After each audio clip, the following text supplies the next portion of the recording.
Hello everyone, आज की class में हम पढ़ने वाले हैं factor affecting of rate of reaction. अभिक्रिया की दर को प्रभावित करने वाले कारक। सबसे पहले मैं आपको ये क्लियर कर देता हूँ कि यहाँ पे रेट ऑफ रिएक्शन है। यस, कई बार क्वेश्चन में रेट कांस्टेंट भी गिवन होता है अपने को। ये रेट ऑफ रिएक्शन के लिए पढ़ने वाले हैं अपन, रेट कांस्टेंट के लिए नहीं पढ़ने वाले, दर नियतांक के लिए नहीं पढ़ने वाले। मतलब ऐसे कौन कौन से फैक्टर हैं जिनके ऊपर रेट है वो डिपेंड करती है रिएक्शन की, या जिनसे है वो रिएक्शन की रेट है वो चेंज होती है। ये सारी चीजें देखने के लिए अपन इनमें एक सेपरेट पॉइंट लेके चलेंगे। तो जो फर्स्ट पॉइंट है ये है nature of reactant. Nature of reactant, yes, जो क्रियाकारक है, जो अभिकारक है, उसकी आपके पास में प्रवृत्ति है वो कैसी होगी। इसमें भी मैं फर्स्ट पॉइंट ले लेता हूं कि जो साइज, मतलब आप दो रिएक्टेंट ले रहे हो तो वहां पे जो रिएक्टेंट हैं उनका साइज के अकॉर्डिंग रेट ऑफ रिएक्शन कैसे चेंज होगी। क्लियर है? साइज से अपन बात करते हैं तो जैसे सपोज दैट कि लिक्विड का सॉल्यूशन है। अब लिक्विड का सॉल्यूशन है तो लिक्विड के मॉलिक्यूल है। अब वहां पे जो लिक्विड के जो मॉलिक्यूल हैं उनका साइज ज्यादा होगा तो जो कोलिजन होगा वो क्या होगा, कम होगा। यस, साइज ज्यादा होगा, कोलिजन कम होगा, तो वहां पे प्रोडक्ट में कन्वर्ट होने की जो टेंडेंसी है वो कम हो जाएगी। कैसे पता चला? कि कोलिजन, मैंने प्रीवियस वीडियो में बताया है कि जो कोलिजन है वो टकरें हैं वो इंक्रीज होती हैं तो रेट ऑफ रिएक्शन कैसे चेंज होती है, तो वहां से आप देख सकते हो। तो साइज है, अब साइज इंक्रीज होगी तो फ्लो होने की नेचर या उस लिक्विड के अंदर जो मूवमेंट या मोशन की जो नेचर है मॉलिक्यूल्स की वो क्या हो जाएगी, डिक्रीज हो जाएगी। और जैसे ही वो डिक्रीज होगी तो रिएक्शन की जो रेट है, रेट ऑफ रिएक्शन, वो भी क्या हो जाएगी, डिक्रीज हो जाएगी। क्लियर है?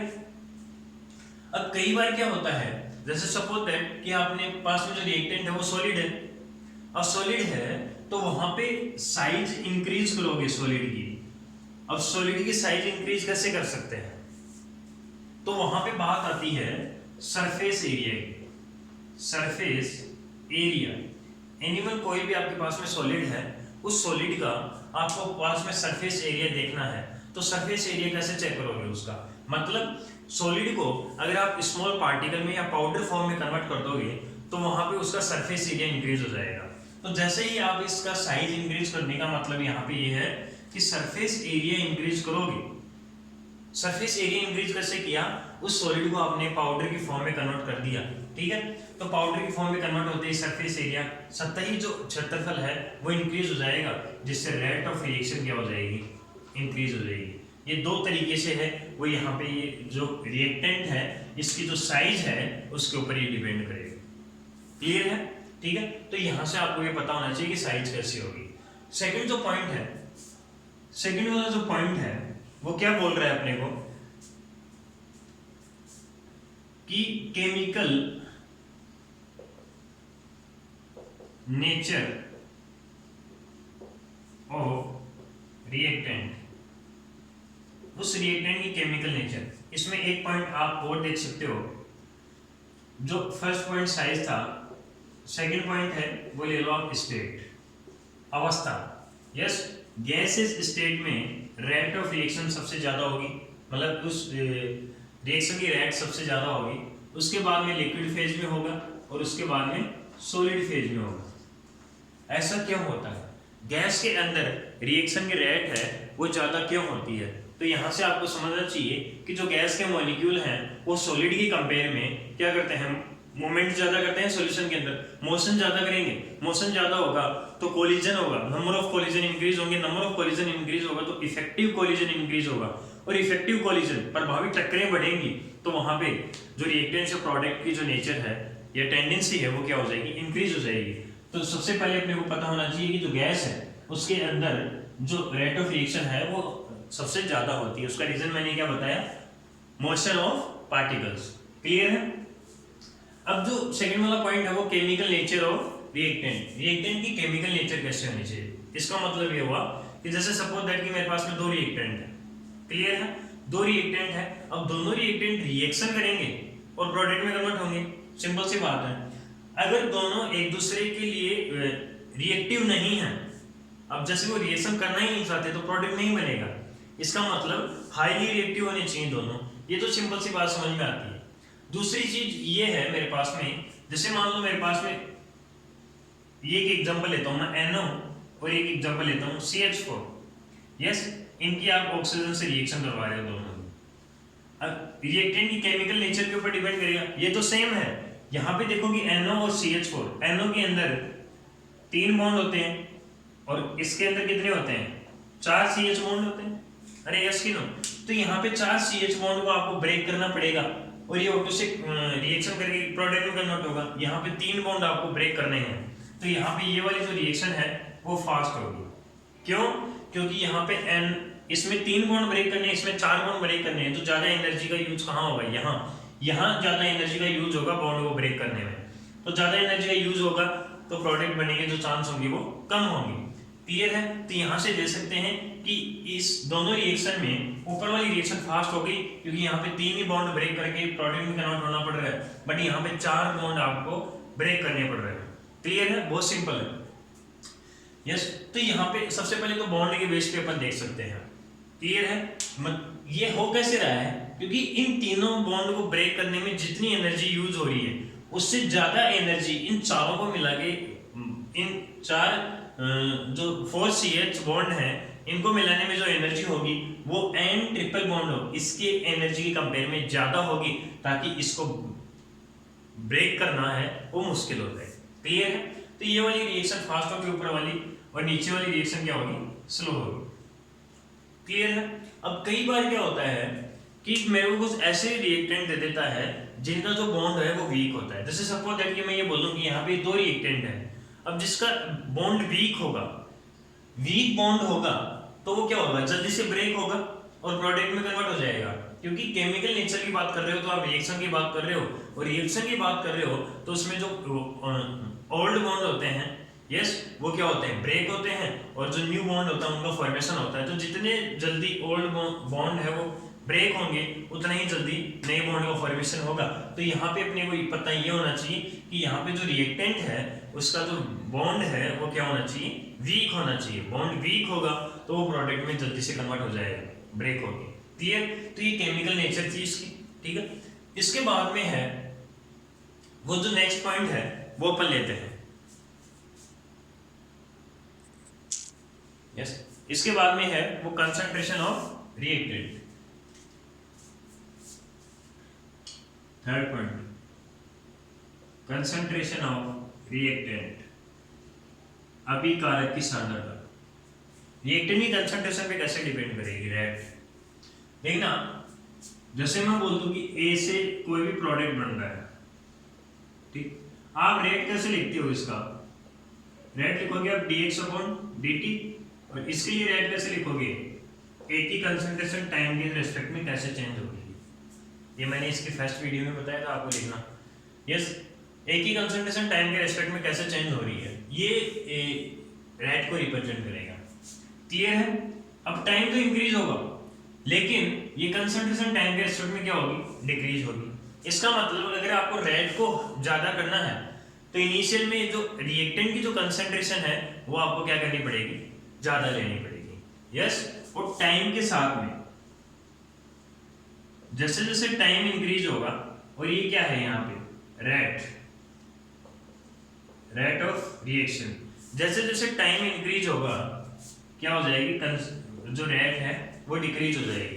क्यों? क्योंकि टाइम इंक्रीज होगा तो जो A है इसकी कंसंट्रेशन क्या होगी? डिक्रीज होगी टाइम के रिस्पेक्ट में। क्यों?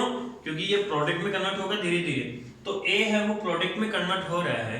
इसका मतलब इनिशियल टाइम में ये ज्यादा था, अब धीरे धीरे ये प्रोडक्ट में कन्वर्ट हो रहा है, तो टाइम के रिस्पेक्ट में इसकी कंसंट्रेशन क्या हो जाएगी? डिक्रीज हो जाएगी। तो ग्राफ है वो नीचे की तरफ जाएगा। क्लियर है? अब अगर यहाँ पे मैं प्रोडक्ट की बात करूं, यहाँ पे ये चीज होगी कि कंसंट्रेशन ऑफ रिएक्टेंट, अगर रिएक्टेंट की कंसंट्रेशन ज्यादा होगी तो रेट ऑफ रिएक्शन ज्यादा होगी। जितनी ज्यादा भी ये कंसंट्रेशन लोगे, A की कंसंट्रेशन जितनी ज्यादा होगी ग्राफ उतना ज्यादा ऊपर से स्टार्ट होगा। यस, और उसके बाद में टाइम के रिस्पेक्ट में ग्राफ कहाँ आ जाएगा? नीचे आ जाएगा। और ये आपको पता है कि जो A रिएक्टेंट है इसकी कंसंट्रेशन टाइम के रिस्पेक्ट में क्या होती है? डिक्रीज होती है। तो यहाँ पे अगर मैं बात करूं, ये तो टाइम, यस, और यहाँ पे अगर आप रेट ऑफ रिएक्शन की बात करते हो तो प्रोडक्ट की कंसंट्रेशन इनिशियल टाइम में क्या होती है, ज्यादा होती है, या कंसंट्रेशन ले लो आप यहाँ, और यहाँ पे rate of reaction. Clear? Initial time में रिएक्टेंट की कंसंट्रेशन क्या होगी, ज्यादा होगी, टाइम के रेस्पेक्ट में रिएक्टेंट की कंसंट्रेशन क्या होगी, कम। यस, और प्रोडक्ट की कंसंट्रेशन इनिशियल टाइम में क्या होगी, जीरो होगी, मतलब प्रारंभ में प्रोडक्ट तो है ही नहीं, उत्पाद है ही नहीं, ठीक है, तो इसकी कंसंट्रेशन जीरो, टाइम के रेस्पेक्ट में इसकी कंसंट्रेशन धीरे धीरे क्या हो जाएगी, इंक्रीज हो जाएगी। क्लियर है? और एक टाइम बाद में ये दोनों स्ट्रेट चलेंगे। क्यों चलेंगे? ये किसके लिए हो गया, ये जो टाइम है ये वाला, ये टी वाला जो टाइम है जहां पे दोनों ग्राफ एक दूसरे को मीट कर रहे हैं, मिल रहे हैं, जहां पे उसको बोलते हैं टी इक्विलिब्रियम, EQ, इक्विलिब्रियम, साम्य पे। यस, मतलब यहाँ पे आके दोनों की कंसंट्रेशन है, या जो कंसंट्रेशन टाइम के रेस्पेक्ट में जो चेंज हो रही है, यस, उसका जो रेशियो है वो दोनों का क्या आ रहा है, सेम आ रहा है।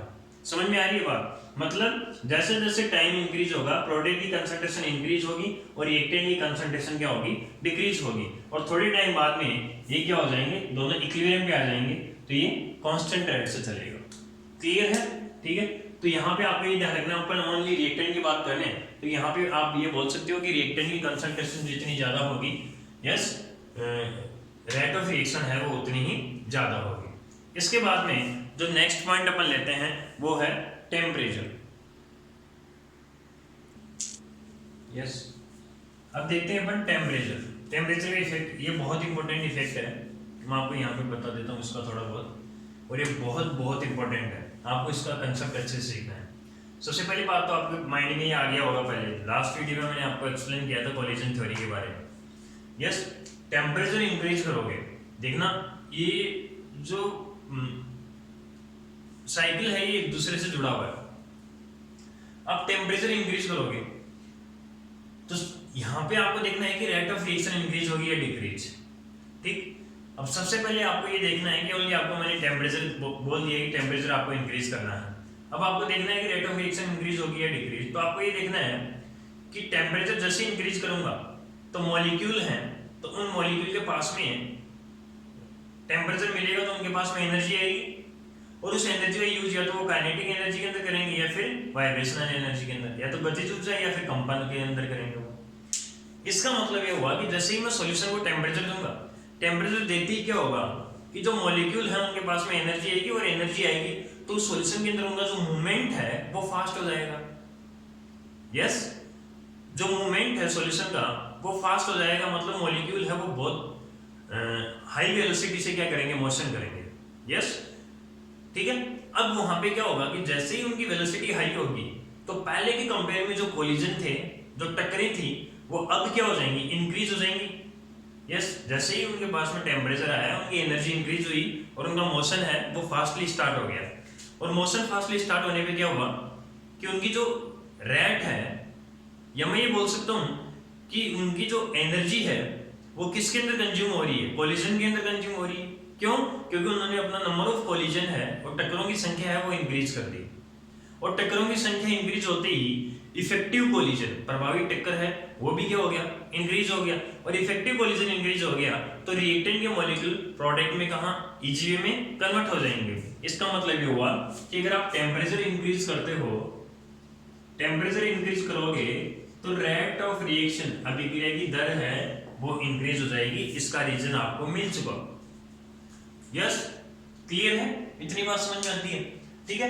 अब यहाँ पे माइंड के अंदर एक क्वेश्चन ये आता है कि सर टेम्परेचर इंक्रीज करोगे तो कितना इंक्रीज होगा, ये भी तो पता होना चाहिए।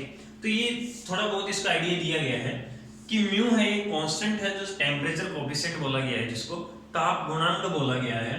यस, इसमें क्या हुआ है कि आपने टेम्परेचर को इंक्रीज किया है, तो यहाँ पे जो KT है वो टेम्परेचर को इंक्रीज होने के बाद में रेट कांस्टेंट दिया गया है। ठीक है, तो आपने टेम्परेचर कितना इंक्रीज किया, T1 से T2, T1 टेम्परेचर था वहां से T2 पे ले गए। क्लियर है? तो इन दोनों का जो रेशियो है वो क्या होगा, म्यू T2 - T1 अपॉन 10। ये म्यू क्या है, टेम्परेचर कोएफिशिएंट है। T2 माइनस T1 मतलब कितना इंक्रीज कर रहे हो, डेल्टा T, यस, अपॉन में 10। और एक चीज आपको याद रखनी है कि 10 डिग्री सेल्सियस टेम्परेचर इंक्रीज करते हो आप, यस, ये रेट कांस्टेंट है। 10 डिग्री सेल्सियस टेम्परेचर इंक्रीज करने पे रेट कांस्टेंट है वो कितना होता है, 2 या 3 मल्टीप्लाई हो जाता है, या इन बिटवीन, यस, 2 और 3 के बीच में रहता है। या मतलब जैसे ही आप 10 डिग्री सेल्सियस टेम्परेचर इंक्रीज करते हो तो यहाँ पे ये जो रेशियो आता है ये कितना आता है, 2 और 3, मतलब पहले वाले का या तो 2 टाइम्स होगा या 3 टाइम्स होगा या उनके बीच में होगा। तो आपके माइंड में ये एक चीज क्लियर होनी चाहिए कि ये जो टेम्परेचर कोफिशिएंट है, ये 10 डिग्री सेल्सियस टेम्परेचर इंक्रीज करते हो तो रेट कांस्टेंट कितना चेंज होता है, वो होता है डबल या ट्रिपल के बीच में। क्लियर है, ये आपको पता होना चाहिए। अब सबसे मोस्ट इंपोर्टेंट है ये जो ग्राफ है कि टेम्परेचर का रेट कांस्टेंट, ये रेट कांस्टेंट है कि इधर नहीं रहता है, और ये क्या है, टेम्परेचर। और ये जो ग्राफ है ये बहुत बार पूछा जा चुका है, बड़े बड़े कंपटीशन में ये ग्राफ बहुत बार पूछा जा चुका है। यस, रेट कांस्टेंट और जो टेम्परेचर है इनका जो ग्राफ है वो आपको पता रखना है, वो इस तरीके से होगा। मतलब टेम्परेचर इंक्रीज करोगे तो रेट कांस्टेंट इंक्रीज हो जाएगा, लेकिन ऐसे नहीं कि इंक्रीज होता जाएगा, नहीं, एक फिक्स लिमिट आएगी कि इसके बाद में जो रेट कांस्टेंट है वो क्या हो जाएगा, कांस्टेंट हो जाएगा। मतलब एक फिक्स पॉइंट आएगा, उसके बाद में आप टेम्परेचर कितना ही इंक्रीज करो, यस, रेट कांस्टेंट है वो कांस्टेंट हो जाएगा। क्लियर है, यहां से आपको ये पता चल रहा है कि टेम्परेचर इंक्रीज करने पे रेट कांस्टेंट इंक्रीज हो रहा है, या तो डबल हो रहा है ट्रिपल हो रहा है, और यहां से बता दिया। लेकिन एक हाई टेम्परेचर पे जो रेट कांस्टेंट है वो कांस्टेंट हो जाएगा। क्लियर है, ये बहुत बहुत इंपॉर्टेंट है, तो इसको अच्छे से आप है वो देख लेना। क्लियर है, ठीक है। अब यहाँ पे जो नेक्स्ट पॉइंट है उसके बारे में अपन चर्चा कर चुके हैं पहले भी, यस, कैटलिस्ट। तो मैं बता देता हूं आपको।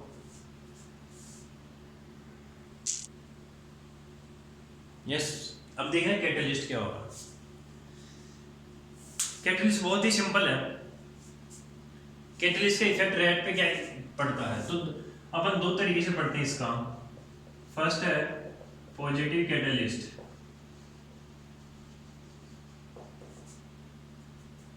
धनात्मक उत्प्रेरक।